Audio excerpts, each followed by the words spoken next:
Student, welcome to the Supermind channel. आज हम पढ़ेंगे डेमोक्रेटिक पॉलिटी पार्ट 2 जो 10th क्लास का है। तो पॉलिटी का चैप्टर 1 पावर शेयरिंग। तो पहले मैं आपको समझा देता हूँ। वेरियस फॉर्म्स ऑफ गवर्नमेंट है ने डेमोक्रेसी, ऑटोक्रेसी, मोनार्की, डिक्टेटरशिप। तो डेमोक्रेसी को छोड़ के, गणतंत्र जो शासन व्यवस्था है उसको छोड़ के बाकी किसी भी फॉर्म में पावर शेयरिंग नहीं है। राजा की टाइम में राजा की पास ही सब कुछ पावर था। लॉ मेकिंग, एग्जीक्यूटिव, जुडिशरी, सभी टोटल तीनों ऑर्गन का जो काम है वो राजा की पास में था। और डिक्टेटर में भी ये सेम है। तो जो डिक्टेटर होता है उसी का पास में लेजिस्लेटिव पावर, एग्जीक्यूटिव पावर और जुडिशियल पावर पूरा कंसंट्रेट होकर रहता है। और बाकी केवल गणतंत्र का ऐसे एक शासन व्यवस्था है जिसमें पावर शेयरिंग होता है। Power sharing among the various organs of the government as well as various ethnic groups among the people.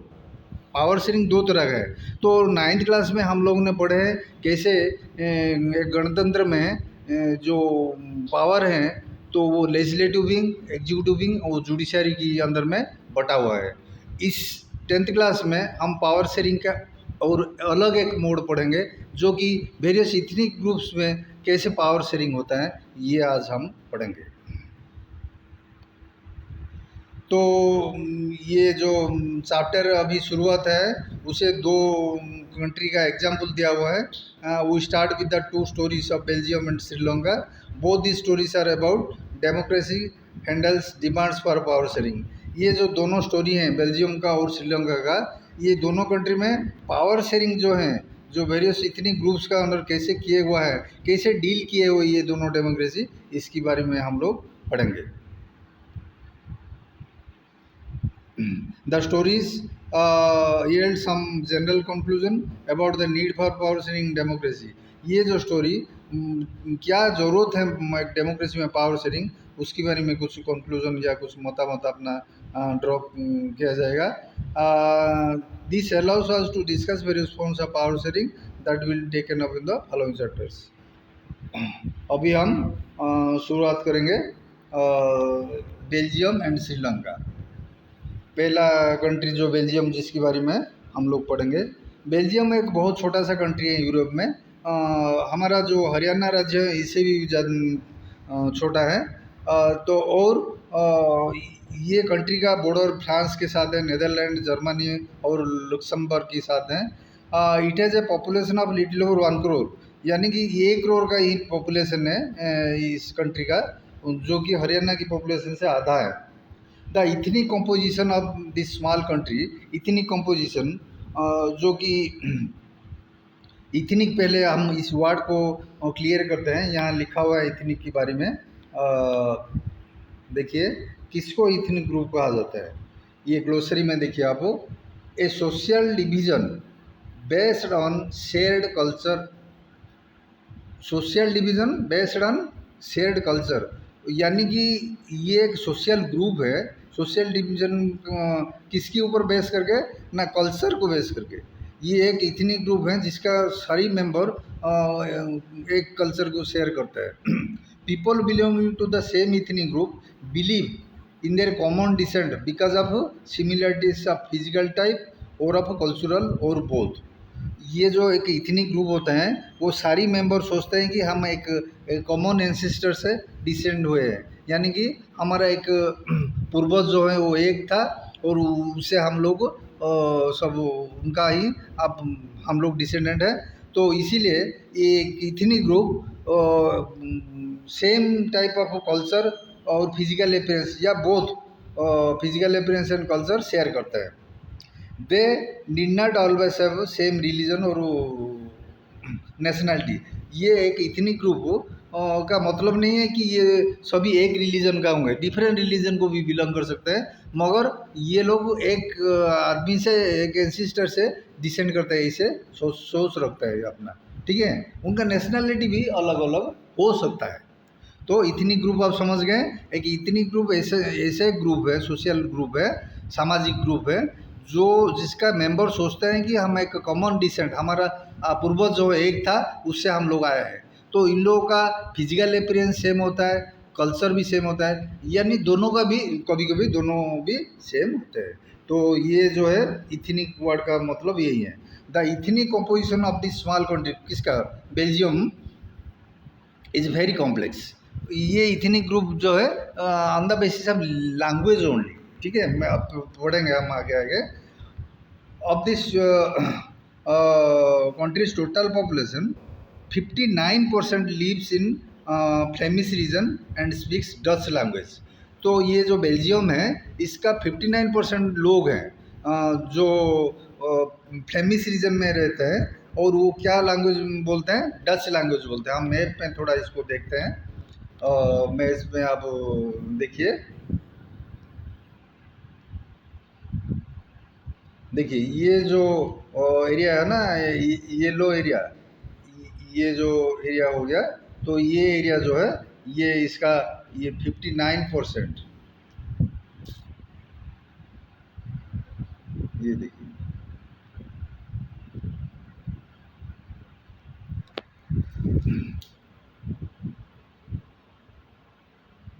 ये जो येलो कलर, ये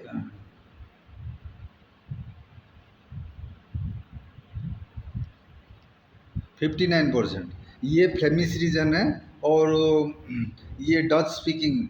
तो ये majority of the population in Belgium they speak Dutch language, ठीक है।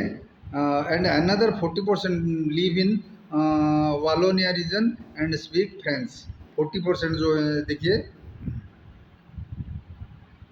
ये Walloon region French speaking, red person जो है ये होता है फ्रेंच स्पीकिंग पीपल। ये देखिए ये पूरा रेड जो है ये हो गया, ये 40% जो है ये फ्रेंच स्पीकिंग, ठीक है। ये सॉरी, ये जो निकाल दीजिए, ये एरिया जो अलग सा एरिया निकाल दीजिए इसको, तो ये हो गया 40% जो है फ्रेंच स्पीकिंग। तो मेजॉरिटी इन दोनों में कौन हुआ, ये 59% वाला जो डच स्पीकिंग है ये लोग मेजॉरिटी है। बाकी जो 1% रहा, तो ये जो remaining 1% of Belgians speak German language. ये जर्मन लैंग्वेज देखिए, ये जो है ये वाला पर्सन जो है मार्क किया हुआ है यहाँ, जर्मन स्पीकिंग लिखा हुआ है। तो ये छोटा सा 1%, तो देखिए ये वाला, ये 1% जो है, सॉरी, ये 1% हो गया जर्मन स्पीकिंग, ठीक है। तो बाकी ये जो बीच में बचा हुआ है ये है कैपिटल उनका ब्रुसेल्स। तो ये कैपिटल रीजन जो है उसका देखते हैं कैसे कंपोजिशन है। ब्रुसेल्स हो गया बीच में, इसका कंपोजिशन क्या है देखिए। In capital city Brussels 80% people speak French while 20% Dutch. Just उसका उल्टा है, पूरा कंट्री में जो मेजॉरिटी है वो ये मेजॉरिटी पर्सन जो है वो अलग है। देखिए मेजॉरिटी जो है ये डच स्पीकिंग पीपल है, मगर कैपिटल में उसका उल्टा है, उसमें 80% पीपल फ्रेंच बोलते हैं और डच जो है 20% बोलते हैं, ठीक है। ये जस्ट इसका उल्टा हो गया, इसमें जो है 80% लोग फ्रेंच बोलते हैं, जस्ट उल्टा, कंट्री का जो उल्टा भाग है उल्टा है ये। और जो 20% लोग हैं वो है ब्रुसेल्स, ये सॉरी, ये लोग डच बोलते हैं, ठीक है। तो minority French speaking community was relatively rich and powerful. ये जो 40% लोग हैं फ्रेंच स्पीकिंग करते हैं, ये लोग रिच भी हैं और पावरफुल हैं। This was resented by Dutch speaking community who got the benefit of economic development and education much letter.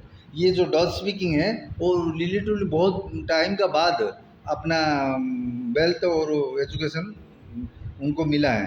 This led to tension between Dutch speaking and French speaking communities during 50s and 60s।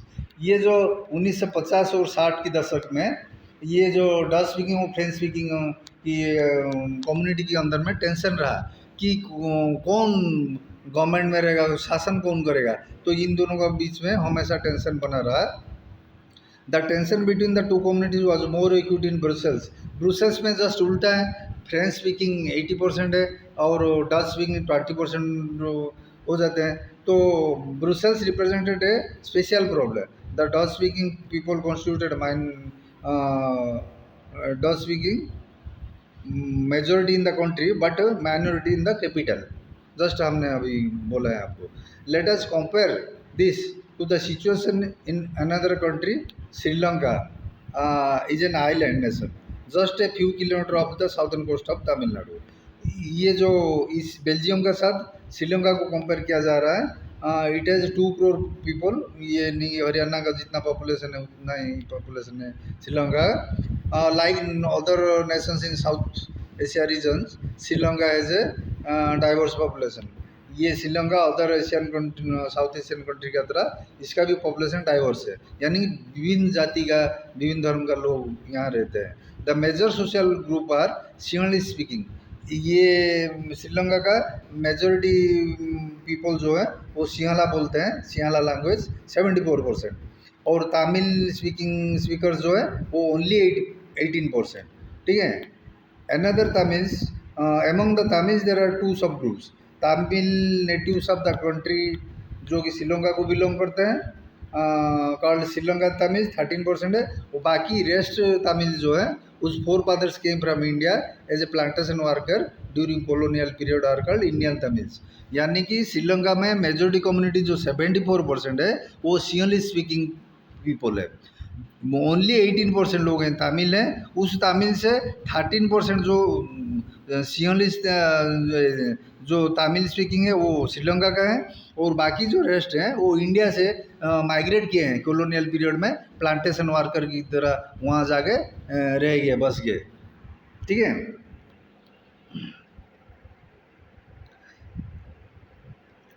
Sri Lanka Tamils are concentrated in the north and east of the country. Most of the Sinhalese speaking people are Buddhist, जो कि Sinhalese जो बोलते हैं वो लोग Buddhist हैं। मगर जो तमिल्स हैं उनके हिंदूज भी हैं और मुस्लिम्स भी हैं। 7% are Christians who are both Tamil and Sinhalese. ठीक है। ये इतनी कंपोजिशन है श्रीलंका का। तो देखिए फिर हम लोग डिस्कशन कर लेते हैं।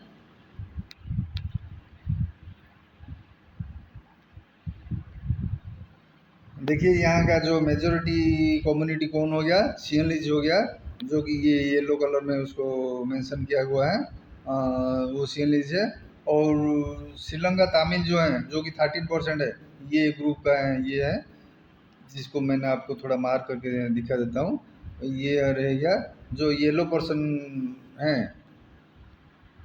पूरा येलो पर्सन जो है वो सिंहलीज है। 74% स्पीकर्स, ठीक है, स्पीकिंग करते हैं वो।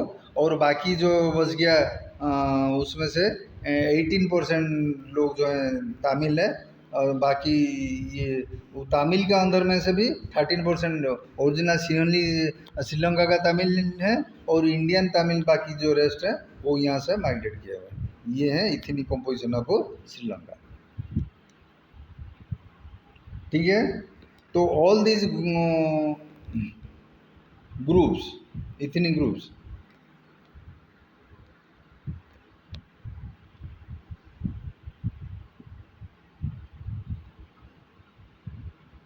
just imagine what could happen in situations like this. In Belgium, the Dutch speaking could take advantage of its numeric majority and forces its will on French speaking and German speaking people. अब देखिए ये जो दोनों country के बारे में बोला गया है, जो बेल्जियम है उसमें डच स्पीकिंग पीपल बहुत ज़्यादा है, उनका परसेंटेज 59% है। और वो न्यूमेरिक मेजोरिटी होने की वजह से वो अपना बिल थोप सकते हैं किसके ऊपर, फ्रेंच स्पीकिंग पीपल के ऊपर, जर्मन स्पीकिंग पीपल के ऊपर। फ्रेंच स्पीकिंग ओनली 40% है और जर्मन स्पीकिंग तो ना ही बराबर 1% है, तो इनका ऊपर अपना बिल थोप सकते हैं। ठीक है, this would push the conflict among communities further.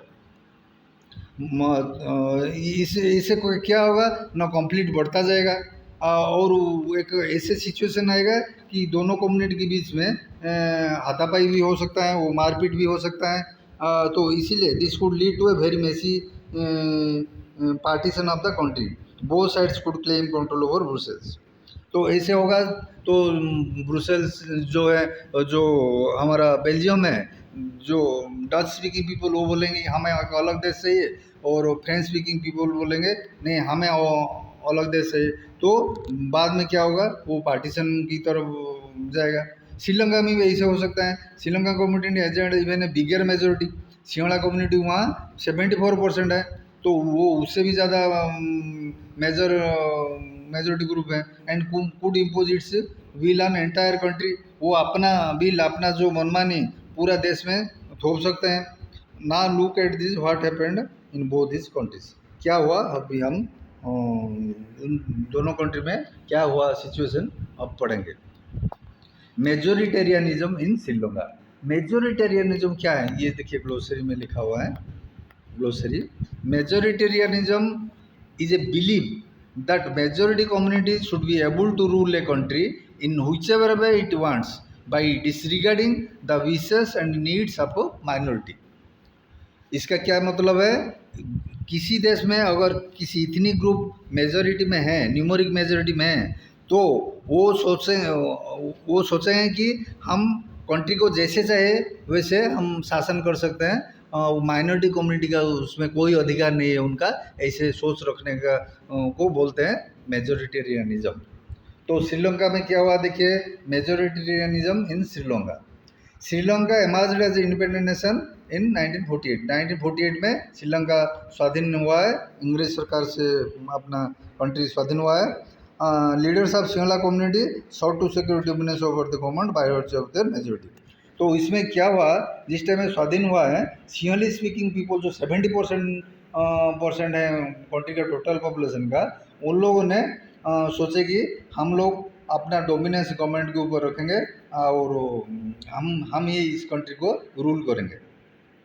As a result the democratically elected government adopted, जो गवर्नमेंट इलेक्ट हो गया है डेमोक्रेटिकली, ये adopted a series of majoritarian measures to establish Sinhalese supremacy. Sinhalese community को सुप्रीम पोजीशन देने के लिए government ने क्या किया, बहुत सारी मेजर्स लिया है। इन 1946 एक एक्ट पास हुआ है श्रीलंका गवर्नमेंट में, was passed to recognize Sinhala as the only official language, thus disregarding the Tamil।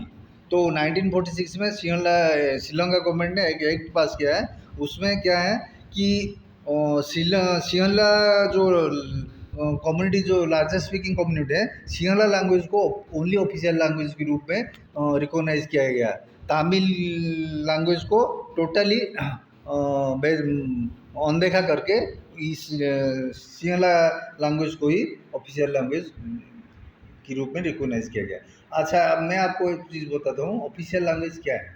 Official language एक लैंग्वेज ऐसे हैं जिसमें एक गवर्नमेंट अपना कम्युनिकेशन करता है, जो फाइल्स वगैरह मेंटेन होता है उसी लैंग्वेज में मेंटेन होता है, और जो कम्युनिकेट करना है बाहर में पब्लिक के साथ या प्रेस के साथ या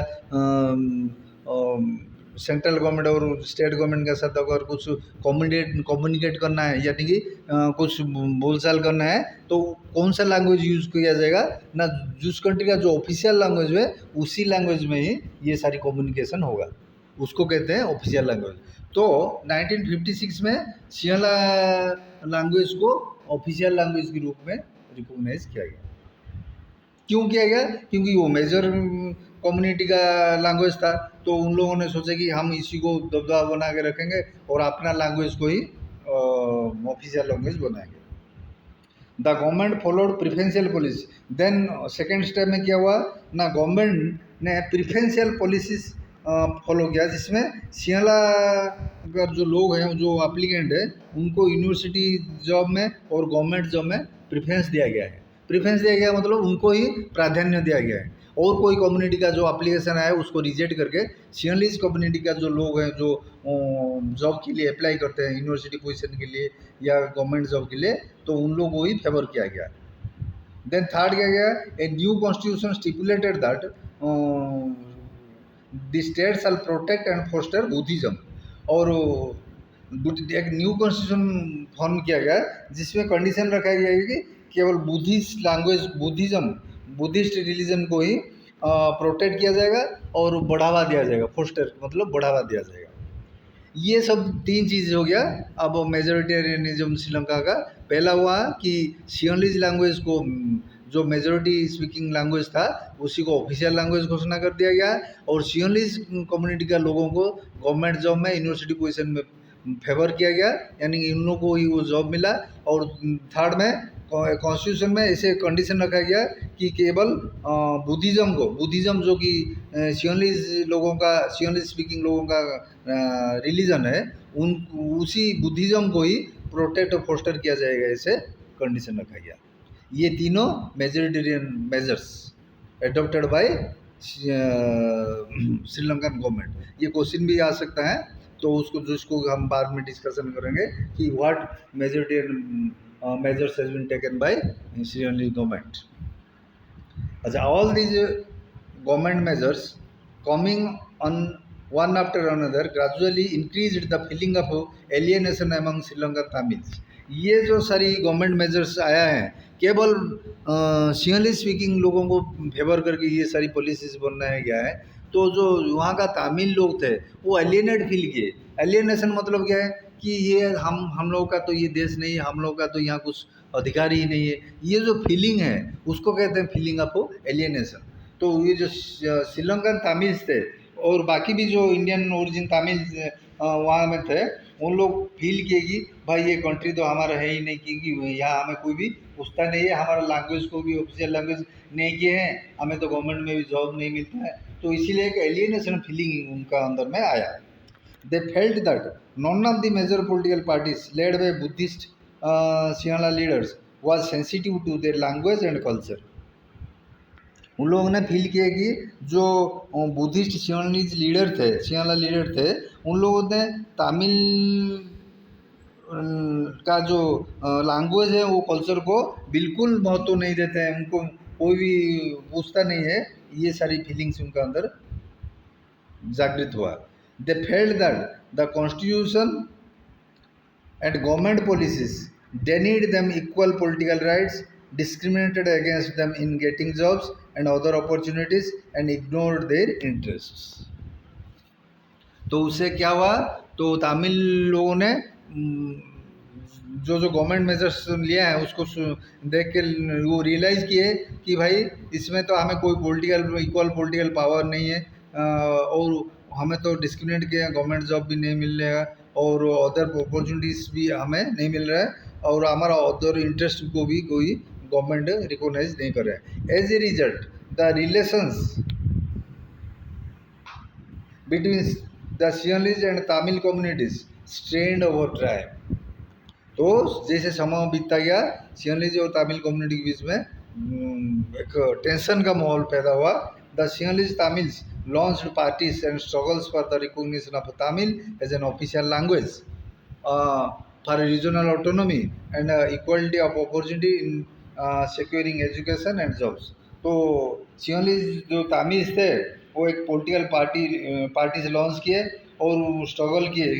किस चीज़ के लिए स्ट्रगल किए ना, to recognise Tamil as official language, Tamil को भी एक ऑफिशियल लैंग्वेज के रूप में रिकॉग्नाइज करने के लिए गवर्नमेंट को प्रेशराइज करने लगे। और रीजनल ऑटोनॉमी, जो एरिया में जो श्रीलंका तमिल्स थे उन एरिया को रीजनल ऑटोनॉमी दिया जाए, यानी कि उनका शासनभार उनको उस श्रीलंका तमिल्स को ही दिया जाए, उसको कहते हैं रीजनल ऑटोनॉमी। वो डिमांड किए और बोले कि इक्वल अपॉर्चुनिटीज़ हमें चाहिए इन सिक्योरिंग एजुकेशन, यानी कि एजुकेशन हमारा लैंग्वेज में ही हम जैसे कि एजुकेशन मिलेगा वो अधिकार हमें चाहिए, और जॉब्स भी गवर्नमेंट जॉब्स में और यूनिवर्सिटी पोजीशन में भी हमें जॉब चाहिए। ये सब सारी चीज़ तमिल श्रीलंका तमिल जो पॉलिटिकल पार्टी लॉन्च के ये सारी चीज़ डिमांड करने लगे।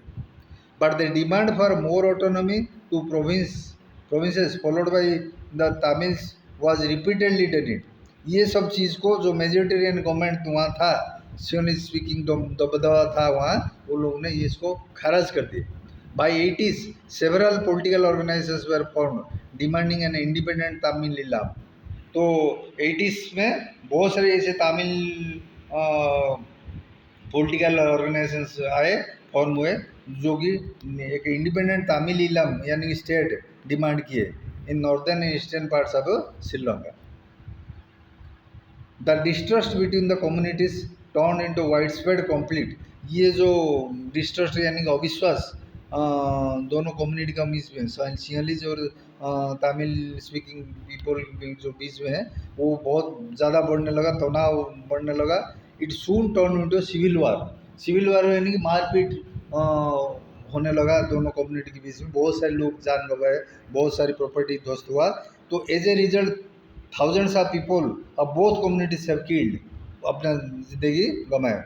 Many families were forced to leave as refugee.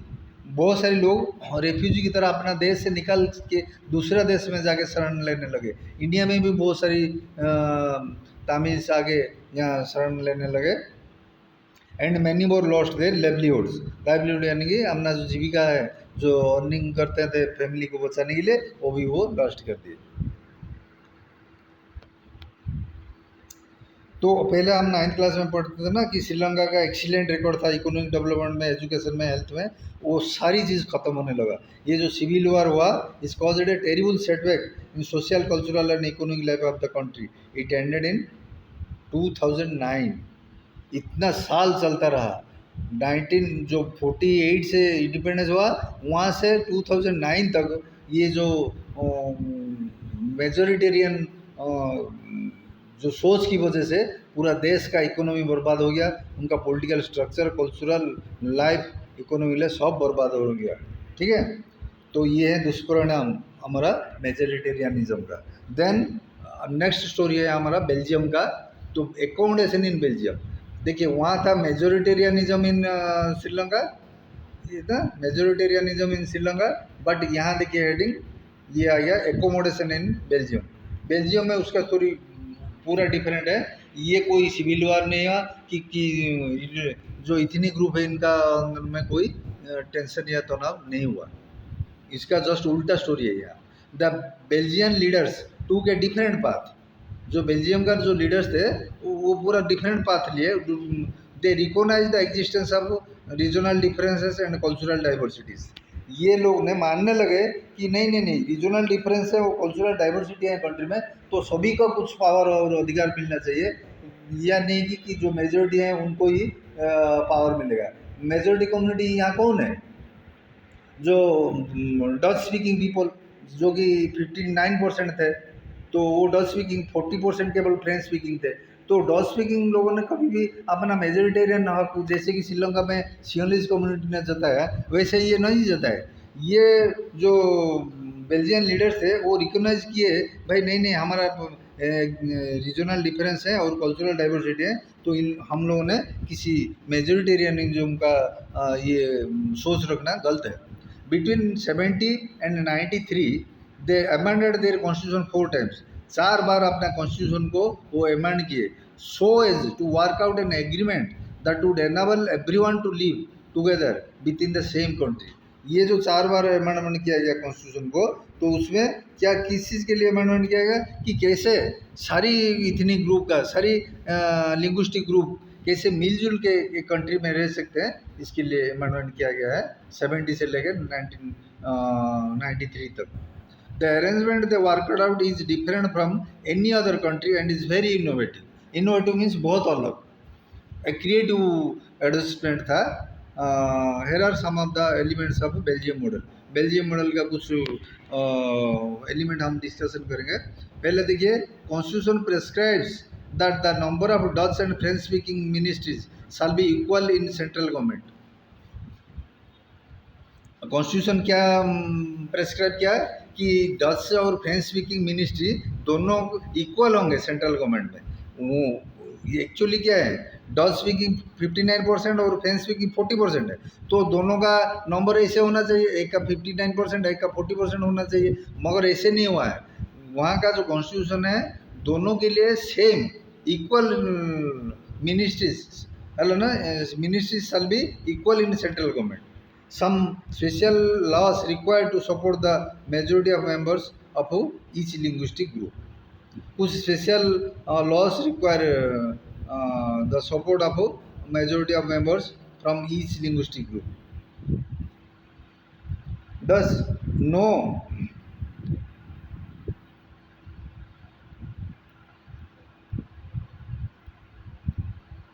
no single community can make decision unilaterally. Belgium में ऐसा नहीं हुआ, दोनों का सेम पावर रहा है, फ्रेंच स्पीकिंग और डच स्पीकिंग पीपल दोनों का सेंट्रल गवर्नमेंट में एक बराबर की हिस्सेदार रहे दोनों, तो इसीलिए कोई प्रॉब्लम ही नहीं रहा।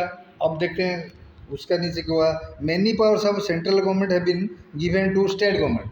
तो सेकंड में जो स्टेट गवर्नमेंट है बहुत सारी पावर जो है स्टेट गवर्नमेंट को दे दिए गए, state governments of the 2 regions of the country. ये जो हम मैप में देख रहे थे ना, फ्लेमिश रीजन, ये रीजन जो यहाँ है बेल्जियम का जो मैप है यहाँ देख रहे थे हम लोग ना, जो डच स्पीकिंग फ्लेमिश रीजन में रहते हैं और वालोन रीजन में जो फ्रेंच स्पीकिंग है, ये दोनों स्टेट गवर्नमेंट की तरफ से है और पूरा कंट्री को एक सेंट्रल गवर्नमेंट ने रूल किया, जो दोनों का हिस्सेदार बराबर रहा सेंट्रल गवर्नमेंट में। तो ये बहुत अच्छा अरेंजमेंट रहा उन लोगों का, एक गुड एग्जाम्पल है डेमोक्रेसी के लिए, हर एक कंट्री का डेमोक्रेसी के लिए एक आइडियल एंड बेस्ट मॉडल साबित हुआ। ठीक है, मैनी सेकंड में क्या गया, many power of the central government have been given to state governments of the 2 regions of the country. जो फ्लेमिश रीजन था और एक वालोन रीजन था, ये दोनों स्टेट गवर्नमेंट बनाया गया। The state governments are not subordinate to central government. जो स्टेट गवर्नमेंट थे वो सेंट्रल गवर्नमेंट का सबऑर्डिनेट नहीं थे, वो अपना डिसीजन खुद ले सकते थे, सेंट्रल गवर्नमेंट को पूछने के लिए कोई जरूरत नहीं था। जो फ्रेंच स्पीकिंग पीपल एक एरिया में थे वालोन रीजन में, वो अपना डिसीजन खुद ऑटोनॉमिक था और वहाँ अपना डिसीजन ले रहे थे, और वहाँ बाकी जो डच स्पीकिंग एरिया था वहाँ का जो एरिया है दूसरा स्टेट बनाया गया था, वहाँ वो अपना डिसीजन खुद लेते थे, सेंट्रल गवर्नमेंट का कोई सबऑर्डिनेट नहीं था। वो Brussels as a separate government in which both communities have equal representation. याद कीजिए ब्रुसेल्स में क्या हुआ था, 80% फ्रेंच स्पीकिंग थे और 20% डच स्पीकिंग थे, उल्टा था, पूरा देश में जो था उसका जस्ट उल्टा स्थिति था ब्रुसेल्स में। मगर उसमें एक सेपरेट गवर्नमेंट बनाया गया ब्रुसेल में, जिसमें दोनों कम्युनिटी को इक्वल रिप्रेजेंटेशन दिया गया। French speaking people accepted equal representation in Brussels because the Dutch speaking community has accepted the equal representation in central government। दोनों ने कुछ कुछ त्याग किए हैं। फ्रेंच स्पीकिंग लोगों ने अपना दबदबा ज़्यादा था कहाँ, ब्रुसेल्स में जो कैपिटल है, मगर वो लोगों ने बोला कि नहीं नहीं, सेंट्रल गवर्नमेंट में ब्रुसेल्स जो डच स्पीकिंग लोग थे वो इक्वल रिप्रेजेंटेशन हमें दिए हैं, हमारा कम्युनिटी 40% था, उनका 59% था, फिर भी सेंट्रल गवर्नमेंट में हमें इक्वल पावर शेयरिंग किए। इसीलिए जो ब्रुसेल्स में जो गवर्नमेंट बना है, सेपरेट गवर्नमेंट बना है, उसमें फ्रेंच स्पीकिंग 80% होते हुए भी उन लोगों ने इक्वल पावर शेयरिंग किए 20% डच स्पीकिंग पीपल के साथ।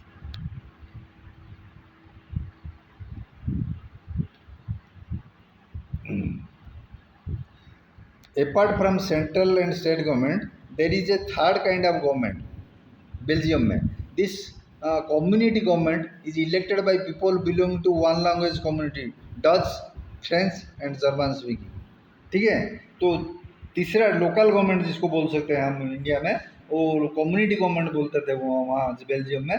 तो तीसरा टाइप का गवर्नमेंट लोकल एरिया में अवेलेबल था, जिसमें क्या हुआ ना, this community government is elected by people belonging to one language community, Dutch, French, German speaking, no matter where they live. This government has power regarding cultural, educational and language related issues. यानी कि सभी का एक community government था, Dutch का एक community government था, Spanish speaking लोगों का एक कम्युनिटी गवर्नमेंट था, जर्मन स्पीकिंग लोगों का कम्युनिटी गवर्नमेंट था। जो गवर्नमेंट की ये जो पावर से गवर्नमेंट है पावर किस चीज़ के लिए पावर था, कल्चर के बारे में, एजुकेशनल और लिंग्विस्टिक रिलेटेड इश्यूज में जो कम्युनिटी गवर्नमेंट था, लोकल गवर्नमेंट जिसको बोलते हैं, उसका पास में ये था। You might find the Belgium model very complicated. हाँ कॉम्प्लिकेटेड है मगर बहुत आइडियल है, बहुत अच्छा भी है।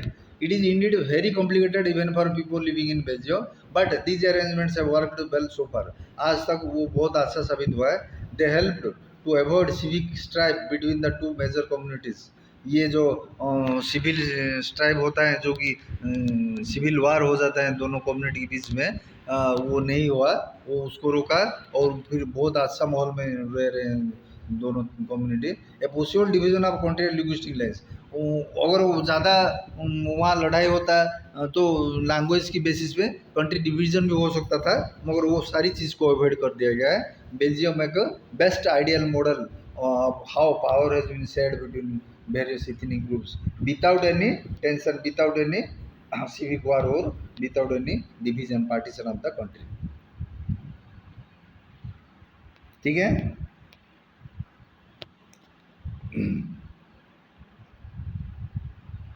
When many European countries of Europe came together to form the European Union, Brussels was chosen as its headquarters।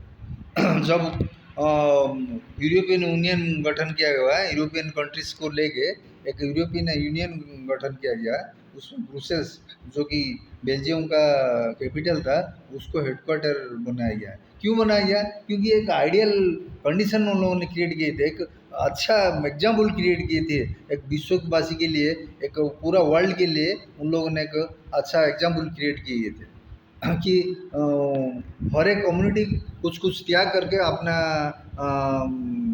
दबदबा को त्याग करके अपना मनमानी को छोड़ के दूसरे कम्युनिटी के साथ कैसे सौहार्दपूर्ण उपाय से रहे हैं, उसका एक बेस्ट एग्जाम्पल था बेल्जियम।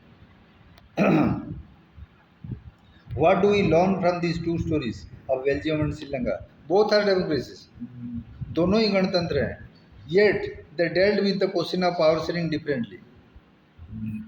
यदि भी दोनों डेमोक्रेसी है, मगर दोनों अपना जो पावर शेयरिंग है एक अलग अलग तरीके से सॉल्व किए।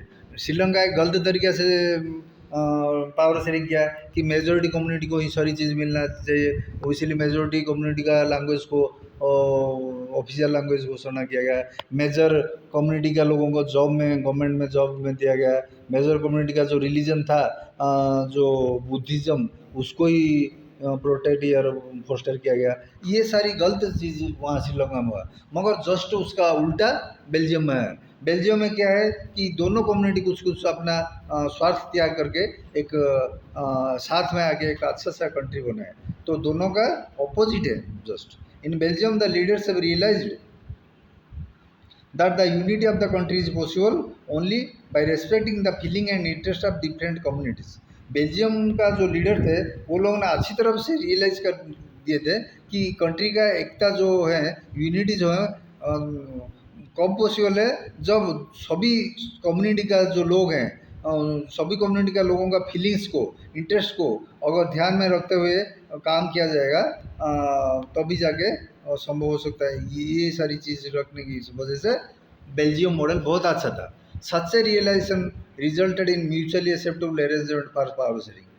ये सब रियलाइजेशन की वजह से अच्छी तरह से दोनों साइड मिलके म्यूचुअल बेसिस पे पावर शेयरिंग करके अच्छी तरह से रहे। Sri Lanka shows as a contrasting example, बहुत उल्टा है, उसका विपरीत है। It shows that if a majority community wants to force its dominance over the others and refuses to share power, it can undermine the unity of the country। Sri Lanka में just उसका उल्टा हुआ। मेजोरिटी कम्युनिटी जब अपना wheel, अपना fancies जाहिर करने लगा, जो माइनॉरिटी कम्युनिटी थे उनको ऊपर थोपने लगा, तब जाके सिविल वार हुआ और कंट्री का जो यूनिटी है वो ख़त्म होते चला गया।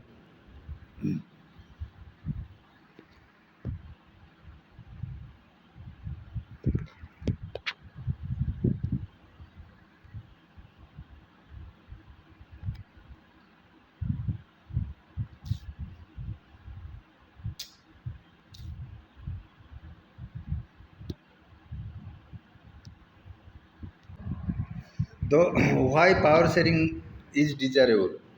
Thus Two different sets of reasons can be given in favor of power sharing. दो तरह का रीजन दे सकते हैं हम लोग पावर शेयरिंग करने के लिए. First, power sharing is good because it helps to reduce the possibility of conflict between social groups. पहला रीज़न क्या है पावर शेयरिंग का ना, पावर शेयरिंग करने से क्या होता है, दोनों सोशल कम्युनिटी की जो कम्युनिटी होते हैं, सोशल ग्रुप्स होते हैं, उनका बीच में जो कॉन्फ्लिक्ट है वो रिड्यूस होता है और वो अच्छी तरफ से रह सकते हैं दोनों मिल के. Since the social conflict is often leads to violence and political instability, power sharing is a good way to ensure the stability of political order. क्योंकि सोशल कॉन्फ्लिक्ट जब जब होता है तब तो वायलेंस होता है, मार काट हांड पीट होता है और सोशल इंस्टेबिलिटी, पॉलिटिकल इंस्टेबिलिटी होता है, गवर्नमेंट जो है वो बार बार चेंज होता रहता है. तो पावर शेयरिंग जो है एक गुड एग्जाम्पल है, गुड वे है to ensure stability of political order. जो गवर्नमेंट होता है वो स्टेबल होता है और वहाँ बहुत शांतिपूर्ण उपाय में लोग ने रहने लगते हैं. Imposing the will of majority community over the others may look like an attractive option in short term. Short term में तो अच्छा लगता है कि मेजोरिटी कम्युनिटी और माइनॉरिटी कम्युनिटी के ऊपर अपना दबदबा जाहिर करेंगे, शॉर्ट टर्म में वो अच्छा हो सकता है. But in the long run में वो बिल्कुल यूनिटी नष्ट कर देता है और शांति जो है वहाँ नष्ट होता है, सिविल वार की तरह कंट्री बढ़ने लगता है. Tyranny of the majority, tyranny मतलब वो जो एक छत्रवाद है, जो टॉर्चर होता है मेजोरिटी कम्युनिटी का, is not just oppressive for the minority, it often brings ruin to the majority as well. वो केवल अब माइनॉरिटी कम्युनिटी का ऊपर ऑपरेसिव नहीं होता है बल्कि वो मेजॉरिटी कम्युनिटी इटसेल्फ ध्वंस की अभिमुखे यात्रा करता है. There is a second deeper reason why power sharing is good for democracy. Power sharing is very spirit of democracy. Democracy का मतलब क्या जानते हैं? पावर शेयरिंग है. लोगों ने अपना रिप्रेजेंटेटिव भेजते हैं, वहाँ अपना पावर ही शेयर करते हैं रिप्रेजेंटेटिव का साथ, और रिप्रेजेंटेटिव अपना वहाँ गवर्नमेंट में जाके तीनों भाग से बढ़ जाते हैं, वो लेजिस्लेटिव, एग्जीक्यूटिव एंड जुडिशरी. तो डेमोक्रेसी का वेरी स्पिरिट है पावर शेयरिंग, उसका ऊपर ही बेस हुआ है democracy. A democratic rule involve sharing of power with those affected by its exercise and who have to live with its effects. Democratic rule power sharing ही होता है जो इसका एक्सरसाइज के ऊपर इफेक्ट पड़ता है और जो यहाँ वास करते हैं उन लोगों का जीवन में प्रभाव पड़ता है. People have a right to be consulted on how they are to be govern. हर एक आदमी जो डेमोक्रेसी का एक हिस्सा है, उनका एक अधिकार है कि वो कैसे गवर्न होंगे, उनको कैसे गवर्न किया जाएगा, वो पूछ के ही उन लोगों को वो चेंज करना चाहिए, गवर्न करना चाहिए. A legitimate government is one where citizens through participation acquire a stake in the system. एक गवर्नमेंट लेजिटिमेट है वो कब हो सकता है? जब सिटीजन ने वहाँ पार्टिसिपेट करके, वो गवर्नमेंट के पार्टिसिपेट करके उनमें डिसीजन मेकिंग में पार्ट ले सकते हैं, तभी जाके एक डेमोक्रेटिक गवर्नमेंट लेजिटिमेट होता है. Let us call the first set of reasons prudent and the second moral. What is prudent हम थोड़ा देखते हैं, ग्लोसरी में लिखा हुआ है. What is prudent? Prudent means जो रीजन बेस्ड, जो कि हम प्रॉफिट एंड लॉस इसको बेस करके लेते हैं. देखते हैं उसका दिया हुआ है.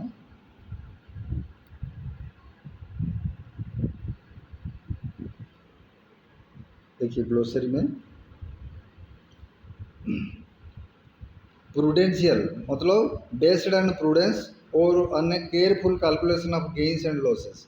Prudential decisions are usually contrasted with decisions based on purely moral consideration.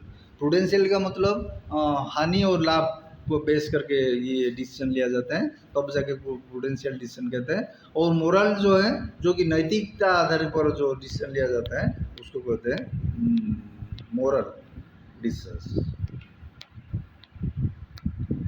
तो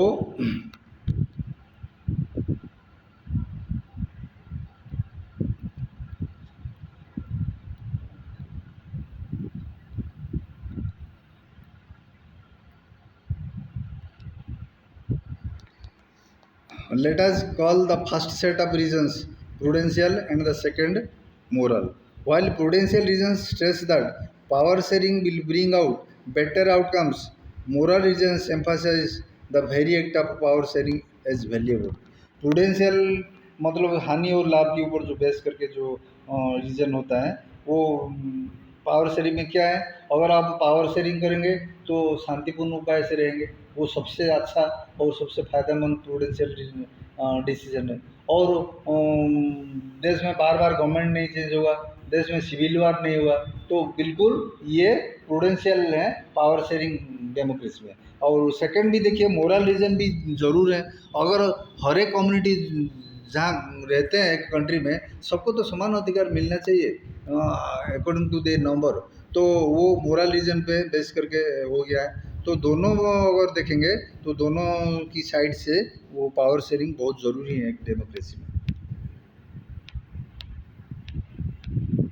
तो ये सब चीज़ छोड़िए, अब देखते हैं forms of power sharing. The idea of power sharing has emerged in opposition to the notion of undivided political power. Idea of power sharing emerge हुआ है किसको अपोज करके, ना अनडिवाइडेड पॉलिटिकल पावर को अपोज करके ये और पावर शेयरिंग शुरुआत हुआ है। For a long time it was believed that all powers of a government must reside in one person or group of persons located at one place। बहुत साल तक ये बिलीव किया जाता था कि सभी पावर गवर्नमेंट का एक ग्रुप या एक आदमी या एक ग्रुप ऑफ पर्सन्स का अंदर ही भी एक प्लेस में कंसंट्रेट होकर रहना चाहिए। It was felt that if the power to decide is dispersed it would not be possible to take quick decisions and to enforce them. ये विश्वास किया जाता था कि अगर पावर को डिस्पर्स कर देंगे या यानी बांट देंगे बिन आदमी का बीच में या ग्रुप का बीच में, तो ये डिसीजन लेने में लेट होगा और उनको इन्फोर्स करने में भी बहुत लेट हो जाएगा। But these notions have changed with the emergence of democracy. मगर ये सारी भावनाएं जो हैं गलत साबित हुआ डेमोक्रेसी इमर्जेंस होने के बाद। One basic principle of democracy is that people are the source of all political power। Democracy का पहला नोशन क्या है, सभी पावर लोगों का पास में है, वो सारी पावर जो फ्लो होता है लोगों से फ्लो होता है, तो यानी कि they are the source of every power. In a democracy people are rule themselves through institutions of self government. Democracy में क्या होता है, पीपल ने अपने आप को रूल करते हैं through self government institutions। In a good democratic government due respect is given to diverse groups views that exist in a society। so एक डेमोक्रेटिक सोसाइटी में एक डेमोक्रेटिक गवर्नमेंट में सभी सोशल ग्रुप का, सभी डाइवर्स ग्रुप का, सभी इतनी ग्रुप का व्यूज को सम्मान दिया जाता है, रेस्पेक्ट दिया जाता है। Everyone has a voice in the shaping of public policies. उस डेमोक्रेसी में एवरी सोशल ग्रुप का वॉइस होता है, यानी कि वो लोग भी अपना डिसीजन मेकिंग में पार्टिसिपेट कर सकते हैं। गवर्नमेंट का पॉलिसीज फॉर्मेशन करने, उसमें इम्प्लीमेंटेशन में सभी डाइवर्स ग्रुप्स, ये चाहे वो मेजॉरिटी ग्रुप हो या माइनॉरिटी ग्रुप हो, वो पब्लिक पॉलिसी सेटिंग में अपना पार्टिसिपेशन कर सकता है। Therefore it follows that in a democratic political system power should be distributed among many citizens as possible. So एक डेमोक्रेसी में पावर जो है मैक्सिमम लोग, मैक्सिमम इंस्टीट्यूशन के बीच में बटा जाता है, ना कि एक आदमी या एक ग्रुप ऑफ पर्सन्स के अंदर में उसको कंसंट्रेट करके रखा जाता है। In modern democracies power sharing arrangements can take many forms. बहुत सारे फॉर्म ले सकते हैं मॉडर्न डेमोक्रेसी के ये power sharing. Let us look at some of the most common arrangements that we have और will come across. Power is shared among different organs of the government. हमने आपको पहले भी कहा था कि डेमोक्रेसी में शुरू ही हुआ था शेयरिंग ऑफ पावर की नोशन को बेस करके डेमोक्रेसी शुरुआत होता है। तो गवर्नमेंट जो है 3 ऑर्गन में उसका पावर बटा जाता है। Power of the government is shared among different organs of the government such as legislature, executive and judiciary. Legislature जो नियम कानून बनाते हैं, जो पॉलिसीज बनाते हैं, उसको कहते हैं legislature, law making organ of the government. जो रिप्रेजेंटेटिव हम लोग भेजते हैं एमपीज और MLAs, they form the legislature. Then आता है एग्जीक्यूटिव, जो कि ये लॉ जो बनाते हैं लेजिस्लेचर में उसको इम्प्लीमेंट करते हैं, ठीक है। देन आता है जुडिशरी, जो अगर किसी भी डिस्प्यूट एरेज हुआ लॉ मेकिंग में या जुडिशियल इम्प्लीमेंटेशन में, तो उसको जज करके वो अकॉर्डिंग टू द कॉन्स्टिट्यूशन है कि नहीं वो जजमेंट करके वो जज देते हैं, उसको कहते हैं जुडिशियल प्रोसेस व judicial organ of the government. Judiciary actually is the guardian of the constitution, वो और वो protector of the civil rights और fundamental rights of the citizens. It can also judge the division of power among state and central government. So judiciary is the most important organ of the government.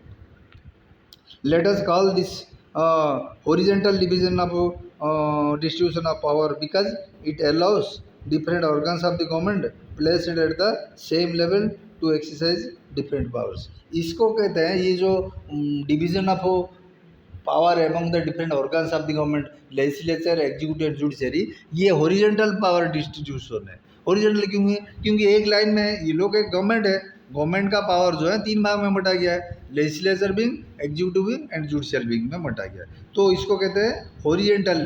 Horizontal क्योंकि ये जो है एक line में power, because it allows different organs of the government placed at the same level, ये लोग same level पे है, to exercise different powers. Such a separation ensures that none of the organ can exercise unlimited power. ये इससे इशारा हमें मिलता है कि none of the organ of the government can exercise unlimited power, जिसका पावर जो है वो पावर वो ही एक्सरसाइज करेगा, दूसरा ऑर्गन का पावर वो यूज नहीं कर सकता है।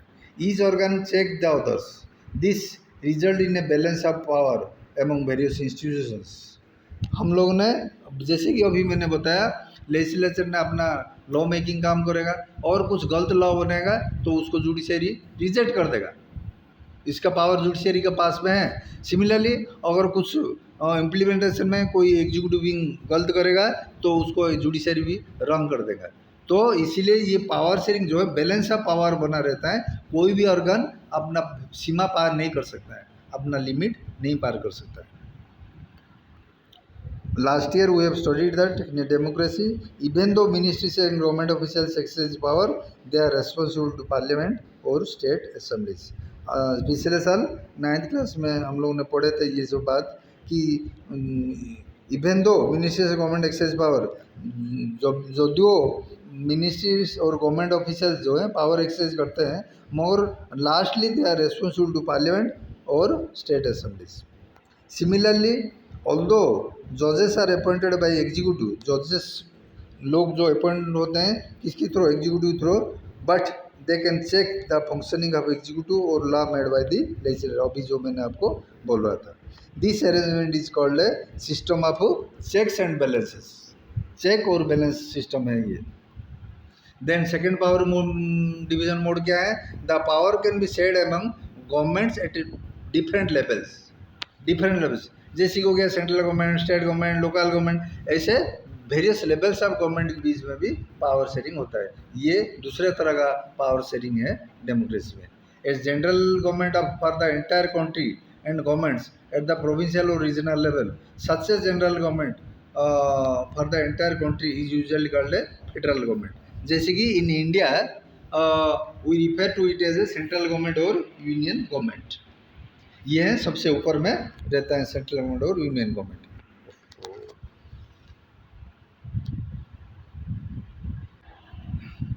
इन India we refer to as the central और union government. The governments at the provincial और regional level are called by different names in different countries. ये जो रीजनल लेवल पे जो गवर्नमेंट होता है उसको डिफरेंट नेम से बोला जाता है और जाना जाता है। इंडिया में हम उसको स्टेट गवर्नमेंट बोलते हैं, we call them as state governments. This system is not followed in all countries. There are many countries where there are no provincial or state governments, but in those countries like ours where there are different levels of government, the constitution clearly lays down the power also different levels of government.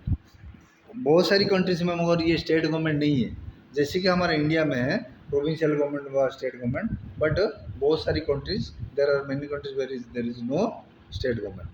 But in those countries like ours, बाकी जो country में जैसे कि हमारा country में है state government, इसमें क्या होता है, where there are different levels of government, constitution clearly lays down powers of different levels of government. Constitution में क्लियरली लिखा जाता है कि सेंट्रल गवर्नमेंट में क्या पावर है, स्टेट गवर्नमेंट में क्या पावर है, क्योंकि बीच में झगड़ा हो सकता है, तो इसीलिए क्लियरली कॉन्स्टिट्यूशन में लिख दिया गया है कि ये किसका पावर क्या है। This is what they did in Belgium, but what was refused in Sri Lanka. Sri Lanka में ये चीज़ नहीं था, मगर बेल्जियम में था। This is called federal division of power. Federal division of power क्या है कि division of power between central government and state government और regional government is called federal division of power. The same principle can be extended to levels of government lower than state government, such as municipality और पंचायत, जैसे कि हमारे यहाँ इसको local government बोलते हैं। Let us call division of power involving higher and lower level of government vertical division of power। Horizontal power हो गया सेम लेवल पे, जिसको कहते हैं हम लोगों ने पहले पढ़ा है कि division of power among legislature, executive and judiciary, उसको हो गया हॉरिजॉन्टल। मगर अभी जो डिवीजन पढ़ रहे हैं हम, ये vertical division of power, because it is division of power among various levels, not same level. Central government सबसे ऊपर में अपर लेवल, देन बीच में आ गया रीजनल गवर्नमेंट व स्टेट गवर्नमेंट, देन लास्टली आ गया लोकल गवर्नमेंट, म्यूनिसिपैलिटी या पंचायत। तो इसको कहते हैं vertical division of power. We shall study this at a some length, next chapter में ये सब पढ़ेंगे। देन थर्ड में आ गया the power may also be shared among different social groups. अभी तक हम क्या पढ़ रहे थे, power sharing among various organs of the government. अभी थर्ड में हम पढ़ेंगे कि power sharing among various social groups such as religious and linguistic groups. क्योंकि गवर्नमेंट में, डेमोक्रेटिक गवर्नमेंट में, डेमोक्रेटिक गवर्नमेंट का जान है पावर शेयरिंग। पावर शेयर किया जाएगा डिफरेंट सोशल ग्रुप्स में, डिफरेंट इतनी ग्रुप्स में, वेरियस लेवल्स ऑफ गवर्नमेंट में, पीपल के अंदर। पावर केवल डिस्ट्रीब्यूट ही किया जाएगा, पावर किसी एक का पास कॉन्सेंट्रेट होके नहीं रहेगा। तो थर्ड टाइप ऑफ जो डिवीजन है power sharing among different social groups है, तो ये जो है रिलीजियस ग्रुप्स होता है या लिंग्विस्टिक्स ग्रुप होता है। Community government in Belgium is a good example of this arrangement. उन लोगों ने बहुत बड़ी एग्जाम्पल, अच्छा एग्जाम्पल क्रिएट किए हैं। In some countries there are constitutional and legal arrangement whereby socially weaker sections and women are represented in legislature and administration। बहुत सारी कंट्री में कॉन्स्टिट्यूशन में और कॉन्स्टिट्यूशनल एंड लीगल अरेंजमेंट्स पर मेड बनाया गया है कि सोशली वीकर सेक्शंस, जो कि निचले वर्ग का, दुर्बल जाति का लोग होते हैं या वुमेन होते हैं, उनको रिप्रेजेंट मिलता है लेजिस्लेचर में एंड एडमिनिस्ट्रेशन में, रिजर्व रहता है seat. Last year we studied the system of reserve constituency in assemblies and parliament in our country. पढ़े थे हमने पहले कि कौन कौन सीट कैसे रिजर्व हुआ है। This type of arrangement is mean to give space in government administration to diverse social groups who do otherwise would feel alienated from the government। अगर हम ऐसे अरेंजमेंट नहीं करते हैं, रिजर्व नहीं करते गवर्नमेंट में, ये वीकर सेक्शंस को रिप्रेजेंट करने के लिए सीट रिजर्व नहीं करते, तो उन लोगों ने एलियनेट फील करते हैं। एलियनेशन मतलब क्या है, मैंने पहले बताया था कि ये कंट्री उनका नहीं है, ये कोई इनको नहीं पूछता है, ये जो सोच, ये भावना उनका अंदर जागृत होता है। तो ये सारी चीज़ हम मरते नजर हुए वीकर सेक्शन को भी पावर दिए हैं हम लोगों ने। This method is used to give minority community a fair share in power. Minority community जो है उन लोगों को पावर मिलता है इस अरेंजमेंट के जरिए, रिजर्व किया जाता है उन लोगों को लिए भी seat. In unit 2 we shall look at various ways of economic social diversities. Then fourth तरह का पावर शेयरिंग क्या है, the power sharing arrangements can also be seen in the way political parties, pressure groups and movements control and influence those in power. Power sharing ऐसे भी दिखा जाता है कि कैसे पॉलिटिकल पार्टीज, प्रेशर ग्रुप्स और वैसे सोशल मूवमेंट्स वो जो गवर्नमेंट में है उनका पॉलिसी मेकिंग या डिसीजन मेकिंग को इन्फ्लुएंस करते हैं। ये भी एक तरह का पावर शेयरिंग ही हुआ है। कि pressure groups, peoples organisations, political parties, ये सभी डेमोक्रेसी में बहुत इंपॉर्टेंट ऑर्गन्स है, डिफरेंट पार्ट्स है। तो इनको भी पब्लिक पॉलिसी सेट करने के लिए या डिसीजन मेकिंग को इन्फ्लुएंस करने के लिए पावर होना चाहिए। तो ये एक तरह का पावर शेयरिंग ही हुआ है। In democracy citizens must have freedom to choose among various contenders of power. जो वेरियस कंटेंडर्स ऑफ पावर होते हैं, जो कि पॉलिटिकल पार्टी से, various types of political party से, उन लोगों को पावर कंटेंडर कहते हैं। तो उनको चूज करने के लिए उनका पास में ऑप्शन होना चाहिए। In contemporary democracies, this take the form of competition among different parties. Such competition ensures, ऐसे competition क्या इंश्योर करता है, that power does not remain in one hand. एक पार्टी का हैंड में पावर हमेशा नहीं रहना चाहिए, ये सुनिश्चित करता है। In the long run power is shared among different political parties that represent different ideologies and social groups. जो डेमोक्रेसी में भी various types of political parties हैं जिनका आइडियोलॉजी डिफरेंट है, जो वेरियस सोशल ग्रुप को रिप्रेजेंट करते हैं, वो सभी चीज़ पावर शेयर करते हैं डेमोक्रेसी में। Sometimes this kind of sharing can be direct when two or more parties form an alliance to contest election.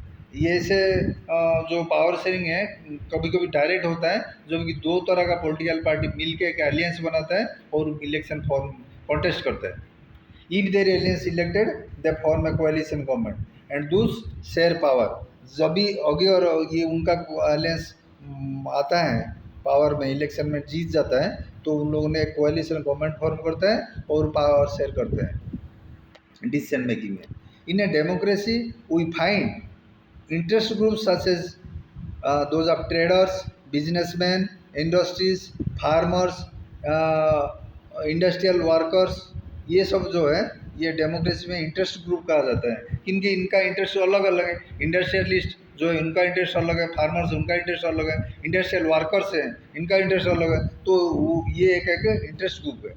They also will have a share in government power either through participation in government committees or bringing influence on decision making process। ये लोग भी democracy में power sharing में, power making में, decision making में influence पकाना जरूरी है। वो कैसे इन्फ्लुएंस करते हैं, इधर उनको गवर्नमेंट कमिटी में पार्टिसिपेशन करने के लिए भेजा जाता है, या उन लोगों ने डिसीजन मेकिंग पे इन्फ्लुएंस करते हैं, स्ट्राइक करके हो गया, या अपना कुछ मत जाहिर करने के लिए कुछ अलग तरह से का डेमोक्रेटिक प्रोसीजर अपना गए, वो डिसीजन मेकिंग को इन्फ्लुएंस करते हैं। ये सारी diverse interest groups.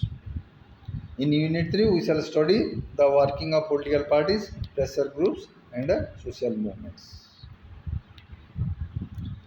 Okay friends, तो अभी हम यहाँ ये चैप्टर का ये यहाँ ख़त्म करते हैं। बाकी अगला चैप्टर में हम लोग मिलेंगे। तब तक आप इसको अच्छी तरह से पढ़िए और अपना नोट वगैरह सारी चीज़ बनाइए और